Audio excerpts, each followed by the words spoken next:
Good evening, and thank you for joining us. Tonight we're covering a rapidly evolving and deeply consequential set of developments centered on the escalating conflict involving Iran, the United States, and Israel.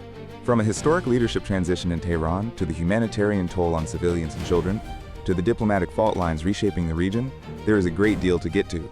Let's begin. Tonight, Iran has a new supreme leader. Mojtaba Khamenei, son of the late Ayatollah Ali Khamenei, has been named to succeed his father following his killing amid the ongoing conflict with the United States and Israel. It is a dynastic succession that few predicted in a republic that has long rejected monarchy, and it comes at arguably the most perilous moment in the Islamic Republic's 47-year history. Mojtaba Khamenei, long a behind-the-scenes power broker within Iran's political and security apparatus, now steps into the most consequential role in the country. He inherits a nation under direct military assault, a population under enormous strain, and a government that must project unity, even as it absorbs a devastating blow. The question now is whether the younger Khamenei can consolidate authority quickly enough to manage both the war effort and the internal political dynamics that inevitably accompany such a transition.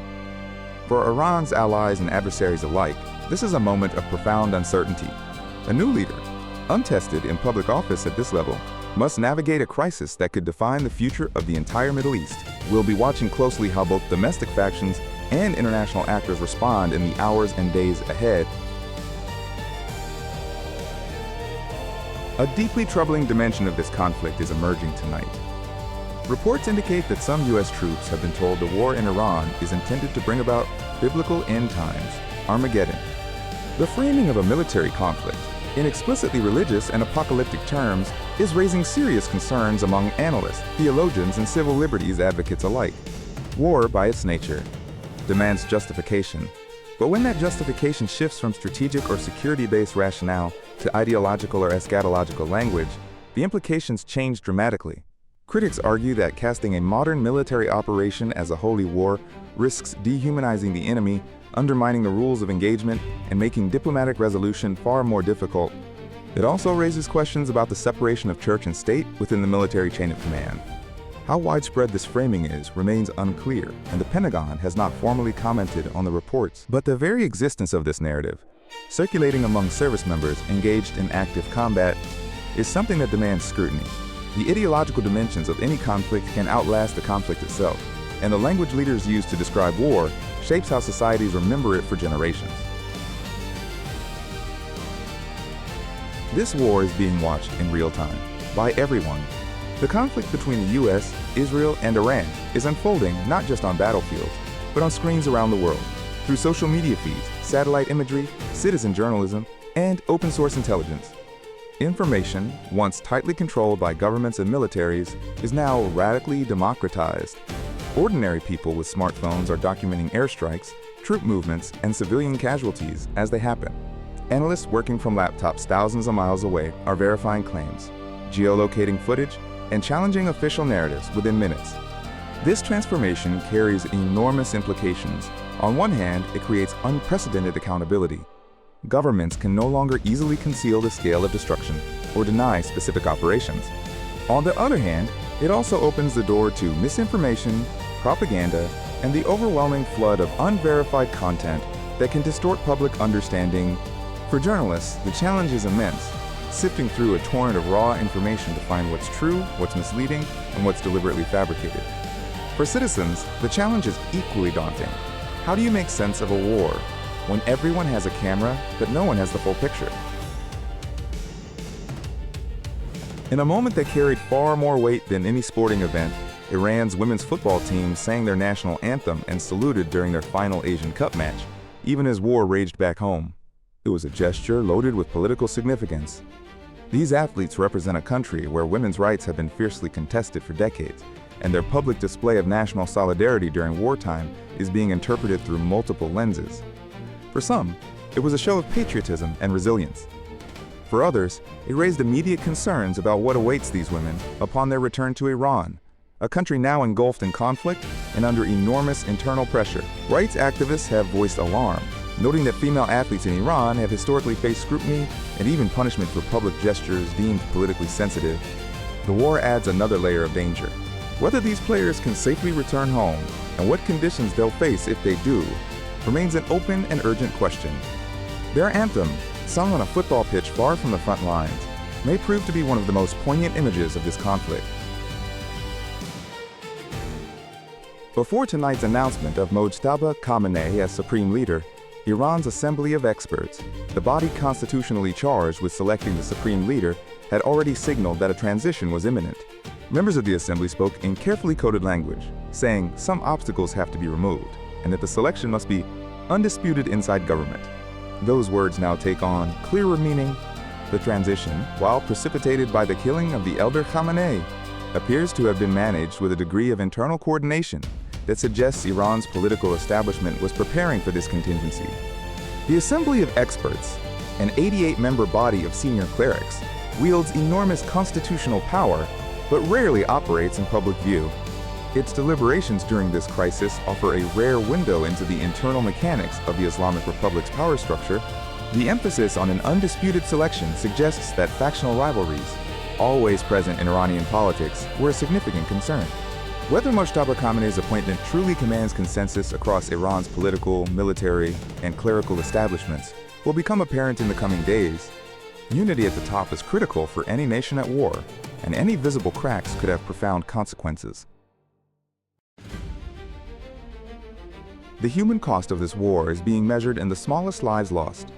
UNICEF spokesman James Elder has spoken with visible emotion about the growing number of children killed as the conflict between the US, Israel, and Iran escalates.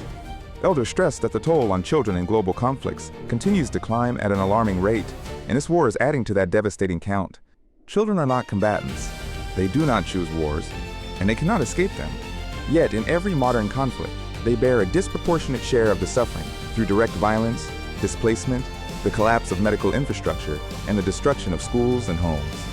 Elder's remarks underscore a broader humanitarian crisis that risks being overshadowed by the geopolitical and military dimensions of the conflict. International humanitarian law is explicit.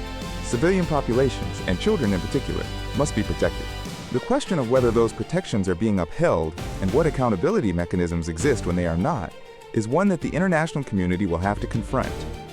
The numbers are still climbing, and behind every number is a child who deserved a future. Al Jazeera's Osama bin Javaid reported tonight from aboard the first flight heading to Doha from Paris since the war on Iran began, a small but significant marker of just how far the conflict's disruptions have spread.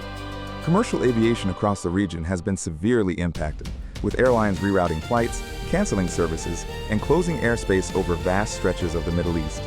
For millions of people, travelers, business operators, families separated by borders, these disruptions are a daily reminder that war's consequences extend far beyond the battlefield. The resumption of even limited flight service is being watched as a barometer of regional stability. If airspace remains contested or closed, the economic ripple effects will deepen, affecting trade, tourism, and the movement of humanitarian aid. Aviation disruptions also complicate evacuation efforts for foreign nationals and aid workers. This single flight to Doha is a small step, but it highlights a much larger reality. The infrastructure of daily life across an entire region is being reshaped by this conflict, and restoring normalcy will take far longer than any ceasefire.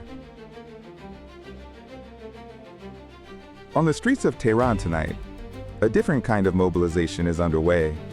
Residents are flooding blood donation centers across the capital, responding to growing medical needs and deepening fears of supply shortages as US and Israeli attacks continue. It's a scene that speaks to both the resilience and the desperation of a civilian population under sustained bombardment.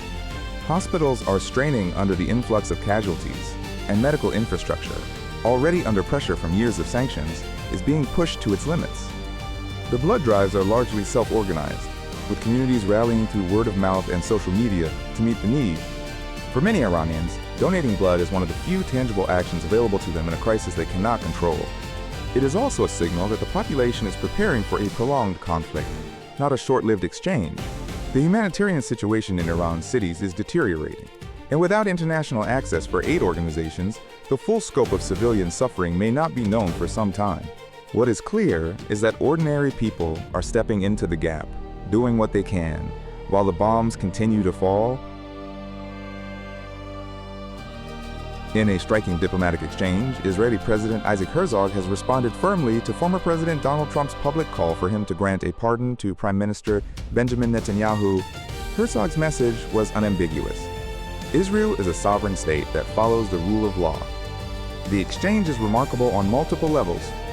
Trump's intervention into Israel's domestic legal affairs, at a time when both nations are engaged in a major military conflict, underscores the complex and sometimes fraught relationship between the two allies. Netanyahu has faced significant legal challenges, and the question of a pardon has been a contentious issue within Israeli politics for years. Herzog's response, while diplomatic in tone, drew a clear line. It was a reminder that even the closest of allies operate within their own legal and constitutional frameworks. The timing of this exchange, during an act of war, adds another layer of complexity. Wartime leaders often benefit from rallying effects, but they also face heightened scrutiny. How this public disagreement between Trump and Herzog plays out could have implications for the broader U.S.-Israel relationship at a moment when coordination between the two is more critical than ever. The war has widened.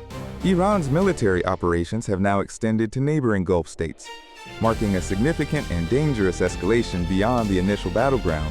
The Arab League has convened an emergency session to address the expanding crisis, a move that underscores the gravity of the moment.